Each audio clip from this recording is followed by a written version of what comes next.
Super Saravana stores. இது உலகத்திலேயே ஒரு கேடுகட்ட கட்சி ஒண்ணு இருக்கு அப்படின்னா திராவிட முன்னேற்ற கழகம். அந்த கட்சியில இருக்கிறதுலயே ரொம்ப கேடுகட்டவன் யாரு அப்படின்னா பெரியவர் RS பாரதி அவர்கள். இப்ப யாராவது வயசுக்கு மரியாதை கொடுக்க வேண்டாமா அப்படின்னு யாராவது சொல்றாங்க, சொல்லிடுவாங்களேங்கிற காரணத்தினால்தான் வயதில் பெரியவர் அப்படின்னு அர்த்தத்துல பெரியவர் பாரதி அப்படின்ற. ஆனா அவருடைய வயசுக்கும் அவருடைய பேச்சுக்கும் கொஞ்சம் கூட சம்பந்தமே இல்லாம ஒரு சின்ன பிள்ளைத்தனமா முதிர்ச்சியற்ற தன்மையில் அருவருப்பாக சமயத்தில் அருவருப்பாக பேசக்கூடிய மனிதர் RS பாரதி.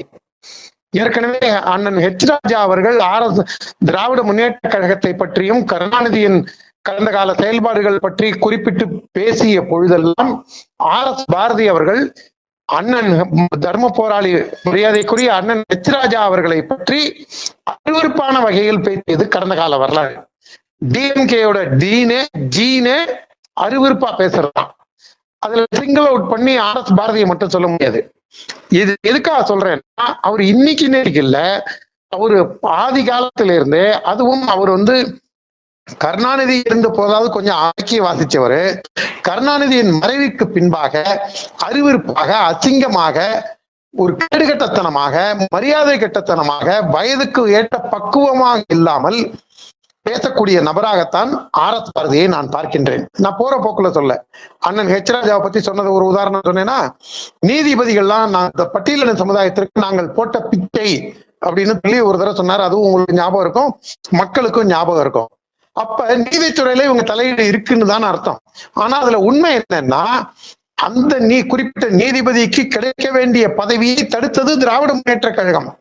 அதை பத்தி வெங்கடேசன் விரிவாக ஒரு கட்டுரையை எழுதியிருக்கின்றார். அப்படி தலித்துகளுக்கு எதிராக செயல்பட்ட கட்சியை நாங்க போட்ட பிச்சை அப்படின்னு சொல்லி குதூகலம் அடைந்தவர் RS பாரதி. பத்திரிகைக்காரங்களையும் அருவருப்பாக நீங்க போய் ரெட்லைட் மீடியா பம்பாயில போய் நீங்க எல்லாம் விபச்சார விடுதி நடத்தலாம் பம்பாய் மாதிரி அப்படின்னு சொல்லி பத்திரிகைக்காரங்களா அவர் பேசினதும் உண்மை. அந்த கருத்து உண்மையா பொய்யா அப்படிங்கறதெல்லாம் வேற. SC சங்கருக்கு பொங்கினவங்க அண்ணன் ராஜாவோ அண்ணாமலையோ சட்டத்திற்கு உட்பட்டு நியாய தர்மங்களுக்கு உட்பட்டு பேசும் பொழுதெல்லாம் கருத்து குதறம் இந்த ஊடகவியலாளர்களும் திராவிட முன்னேற்ற கழகமும் ஊடகத்துறையை ஒட்டுமொத்தமாக நான் சொன்னது ரெட் லைட் மீடியான்னு சொன்ன அவர் சொன்ன வார்த்தையை அப்படியே சொல்றேன், மாமா பயல்கள் அப்படின்னு சொல்லி பத்திரிகைக்காரர்களை சிங்கிள் அவுட் பண்ணி பேசினவர் இதே RS பாரதி. அது மட்டும் இல்லாமல் அவர்கள் டிஎம்கே ஃபைல்ஸ்ல வெளியிட்டிருக்கக்கூடிய தகவல்கள் முற்றிலும் பொய்யானதுன்ற வாதத்தை தானே முன்வைக்கிறாங்க இன்ன வரைக்கும். இல்ல, நான் அதுதான் இதெல்லாம் சொல்ல வரேன். இன்னொரு விஷயத்தையும் சேர்த்து சொல்லிட்டு அந்த டிஎம்கே ஃபைல்ஸுக்கு வரேன். முன்னாடி இந்த திமுகவோட தரம் எப்படி, RS பாரதியோட தரம் எப்படி, அப்ப அந்த வழக்கோட தரம் எப்படிங்கிறதுக்கு தான் இப்ப உங்களுக்கு நிறைவாக இன்னொரு விஷயத்தையும் சொல்லிட்டு இந்த வழக்கோட விஷயத்த உங்களுக்கு ரெண்டு நிமிஷத்துல சொல்றேன். தற்பொழுது மேற்கு வங்கத்துக்கு மாற்றலாகி சென்றிருக்கக்கூடிய தமிழக கவர்னராக இருந்த RN ரவி அவர்களை ரவுடி பய மிரட்டுற மாதிரி, சண்டியர் மிரட்டுற மாதிரி, சந்து முனையில நின்று குடிச்சிட்டு பேசக்கூடிய போதை ஆசாமி பேசுவது போன்று ஒரு தெருப்பொறுக்கி பேட்டை ரவுடி போன்று பேசியவர் RS பாரதி. நாங்க மட்டும் கண்ணை காமிச்சிருந்தோம்னா கவர்னர் வீடு போய் சேர்ந்திருக்க மாட்டார். அதாவது நாங்கெல்லாம் ரவுடி பயலுக அப்படிங்கறத ஒப்புதல் வாக்குமூலம் கொடுத்தவர் RS பாரதி. அவர் எப்படி இது ஒரு அரசியல் கட்சியா?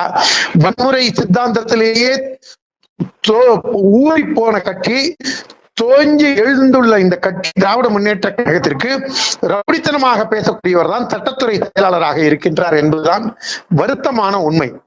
அதே நேரத்துல இந்த டிஎம்கே ஃபைல்ஸ கண்டு இவங்க பம்பு இருக்கு பாருங்க.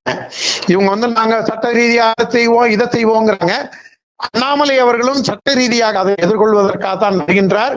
இதே மாதிரிதான் வாயை கொடுத்து எதையோ புண்ணாக்கி கொண்ட கதையாக TR பாலு நான் வழக்கு தொடுக்கிறேன்னு வழக்கு தொடுத்தாரு. அதுக்கு இளம் சிங்கம் அண்ணாமலை அவர்கள் அவரை கிராஸ் எக்ஸாமின் பண்ணார். அவரே டைரக்டாக வழக்கறிஞரை வைக்கும் பண்ணலாம், பெட்டிஷனரும் பண்ணலாம். அப்ப இதுல எதிர் மனுதாரராக உள்ள அண்ணாமலை அவர்கள் நானே குறுக்கு விசாரணை செய்கிறேன், அப்ப எக்ஸ்டெம்போவா பேச முடியுங்கிற காரணத்தினால அவர் பல்வேறு குறுக்கு விசாரணை பல்வேறு கேள்விகள் எழுப்பும் போது அண்ணாமலையை பற்றி மட்டும் அல்லாது அண்ணாமலை மனைவியை பற்றியும் பொய் சொல்லி புள்ளிவாரி தூற்றி பல உண்மைக்கு புறமான விஷயங்களை சொன்ன காரணத்தால் அதற்கு நாளைக்கு வழக்கு தொடுக்க இருக்கின்றார் இளம் சிங்கம் அண்ணாமலை அவர்கள். அதே போன்று RS பாரதி அவர்களும் ஆப்பசைத்த குரங்கு கதையாக அதே ஆப்பிள் அண்ணாமலை வைத்திருக்கக்கூடிய இந்த ஆப்பிள் தன் வாளை மட்டுமல்லாது தன்னுடைய உடலையே சொருகிக் கொள்ளக்கூடிய இடத்தில் தான் ஆர்.எஸ். பாரதி இருக்கின்றார். இந்த வழக்கை முறையாக நடத்தி திமுக காரர்களை சட்டத்தின் நிறுத்தி திமுகவில் உள்ள ஊழல் பெருச்சாளிகளை ஒட்டுமொத்த கட்சியே திராவிட முன்னேற்ற கழகத்தோட தோற்றத்தில் ஆரம்பிச்சு எண்ணி வரைக்கும் ஊழலில் ஊறி திளைத்து ஊழலுக்கு உற்சவம் நடத்தக்கூடிய கட்சியாக இருக்கின்றது திராவிட முன்னேற்ற கழகம்.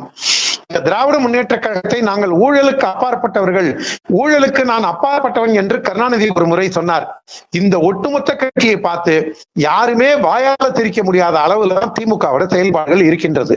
இது உலகத்திலேயே ஒரு கேடுகட்ட கட்சி ஒண்ணு இருக்கு அப்படின்னா திராவிட முன்னேற்ற கழகம். அந்த கட்சியில இருக்கிறதுலயே ரொம்ப கேடுகட்டவன் யாரு அப்படின்னா பெரியவர் ஆர்.எஸ். பாரதி அவர்கள்.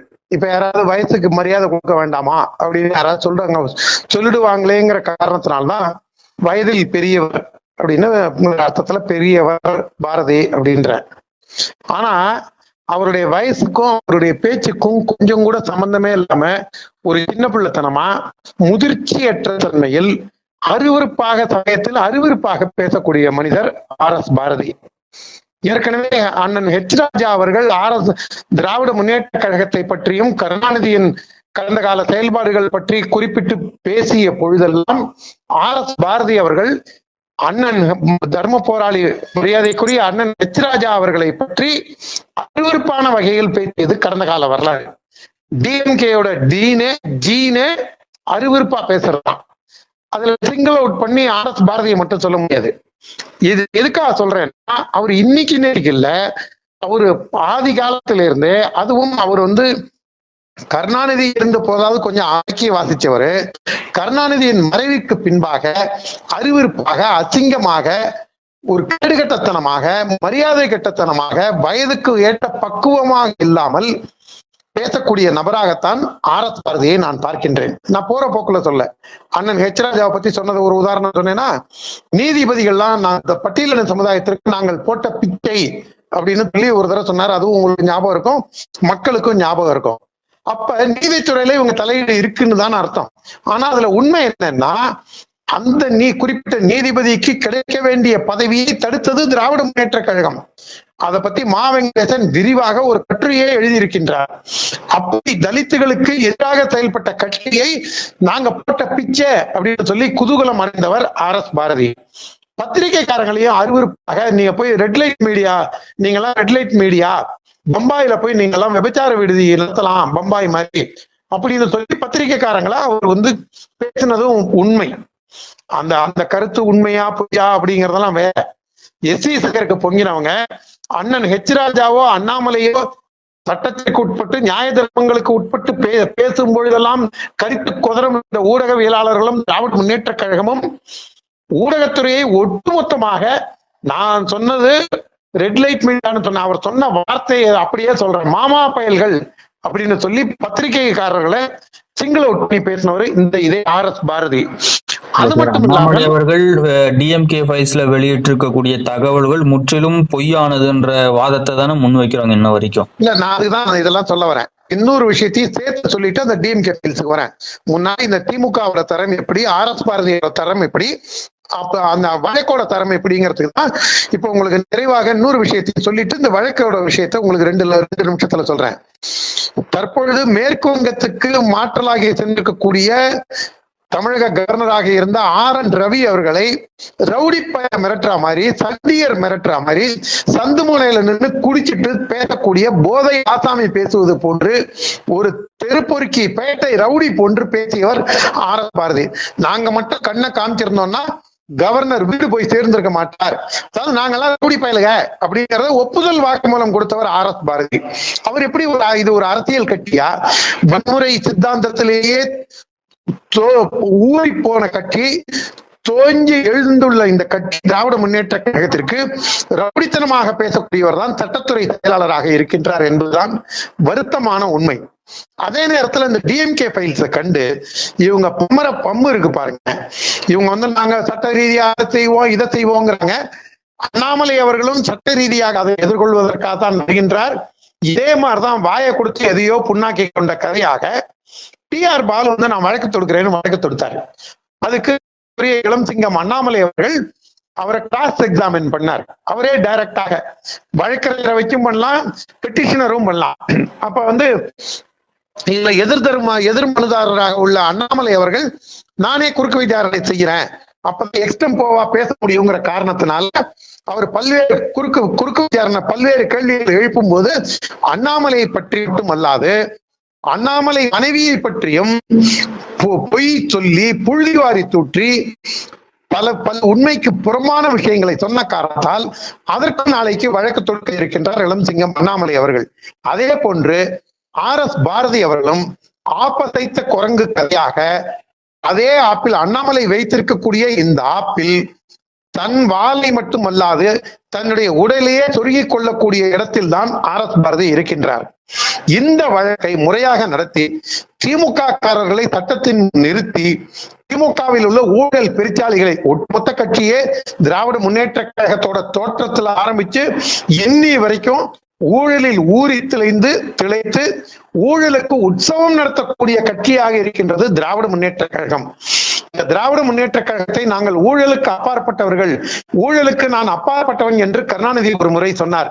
இந்த ஒட்டுமொத்த கட்சியை பார்த்து யாருமே வாயால திரிக்க முடியாத அளவுல தான் திமுகவோட செயல்பாடுகள் இருக்கின்றது. இது வந்து உலகத்திலேயே ஒரு கேடுகட்ட கட்சி ஒண்ணு இருக்கு அப்படின்னா திராவிட முன்னேற்ற கழகம். அந்த கட்சியில இருக்கிறதுலயே ரொம்ப கேடுகட்டவன் யாரு அப்படின்னா பெரியவர் RS பாரதி அவர்கள். இப்ப யாராவது வயசுக்கு மரியாதை கொடுக்க வேண்டாமா அப்படின்னு யாராவது சொல்லிடுவாங்களேங்கிற காரணத்தினால்தான் வயதில் பெரியவர் அப்படின்னு அர்த்தத்துல பெரியவர் பாரதி அப்படின்ற. ஆனா அவருடைய வயசுக்கும் அவருடைய பேச்சுக்கும் கொஞ்சம் கூட சம்பந்தமே இல்லாம ஒரு சின்ன பிள்ளைத்தனமா முதிர்ச்சியற்ற தன்மையில் சமயத்தில் அருவருப்பாக பேசக்கூடிய மனிதர் RS பாரதி. ஏற்கனவே அண்ணன் ராஜா அவர்கள் திராவிட முன்னேற்ற கழகத்தை பற்றியும் கருணாநிதியின் கடந்த கால செயல்பாடுகள் பற்றி குறிப்பிட்டு பேசிய பொழுதெல்லாம் RS பாரதி அவர்கள் அண்ணன் தர்ம போராளி மரியாதைக்குரிய அண்ணன் ராஜா அவர்களை பற்றி அருவருப்பான வகையில் பேசியது கடந்த கால வரலாறு. DMK-யோட ஜீனே அருவருப்பா பேசுறதுதான். அதுல சிங்கிள் அவுட் பண்ணி RS பாரதியை மட்டும் சொல்ல முடியாது. இது எதுக்காக சொல்றேன்னா, அவர் இன்னைக்கு இல்ல, அவரு ஆதி காலத்தில இருந்தே, அதுவும் அவர் வந்து கருணாநிதி இருந்த போதாவது கொஞ்சம் ஆக்கி வாசிச்சவரு, கருணாநிதியின் மறைவுக்கு பின்பாக அருவருப்பாக அசிங்கமாக ஒரு கேடுகட்டத்தனமாக மரியாதை கட்டத்தனமாக வயதுக்கு ஏற்ற பக்குவமாக இல்லாமல் பேசக்கூடிய நபராகத்தான் RS பாரதியை நான் பார்க்கின்றேன். நான் போற போக்குல சொல்ல அண்ணன் ராஜாவை பத்தி சொன்னது ஒரு உதாரணம் சொன்னேன்னா, நீதிபதிகள்லாம் பட்டியலின சமுதாயத்திற்கு நாங்கள் போட்ட பிச்சை அப்படின்னு சொல்லி ஒரு தடவை சொன்னார். அதுவும் உங்களுக்கு ஞாபகம் இருக்கும், மக்களுக்கும் ஞாபகம் இருக்கும். அப்ப நீதித்துறையில இவங்க தலையீடு இருக்குன்னு தான் அர்த்தம். ஆனா அதுல உண்மை என்னன்னா, அந்த குறிப்பிட்ட நீதிபதிக்கு கிடைக்க வேண்டிய பதவியை தடுத்தது திராவிட முன்னேற்ற கழகம். அதை பத்தி வெங்கடேசன் விரிவாக ஒரு கட்டுரையை எழுதியிருக்கின்றார். அப்படி தலித்துகளுக்கு எதிராக செயல்பட்ட கட்சியை நாங்க போட்ட பிச்சை அப்படின்னு சொல்லி குதூகலம் அடைந்தவர் RS பாரதி. பத்திரிகைக்காரங்களையும் அருவருப்பாக நீங்க போய் ரெட் லைட் மீடியா பம்பாயில போய் நீங்க எல்லாம் விபச்சார விடுதி நடத்தலாம் பம்பாய் மாதிரி அப்படின்னு சொல்லி பத்திரிகைக்காரங்களா அவர் வந்து பேசினதும் உண்மை. அந்த கருத்து உண்மையா பொய்யா அப்படிங்கறதெல்லாம் வேற. SC சங்கருக்கு பொங்கினவங்க அண்ணன் ராஜாவோ அண்ணாமலையோ சட்டத்திற்கு உட்பட்டு நியாய தர்மங்களுக்கு உட்பட்டு பேசும் பொழுதெல்லாம் கருத்து குதறம் இந்த ஊடகவியலாளர்களும் திராவிட முன்னேற்ற கழகமும் ஊடகத்துறையை ஒட்டுமொத்தமாக நான் சொன்னது ரெட் லைட் மீடியான்னு சொன்ன அவர் சொன்ன வார்த்தையை அப்படியே சொல்றேன், மாமா பயல்கள் அப்படின்னு சொல்லி பத்திரிகைக்காரர்களை சிங்கிள் அவுட் பண்ணி பேசினவர் இதே RS பாரதி.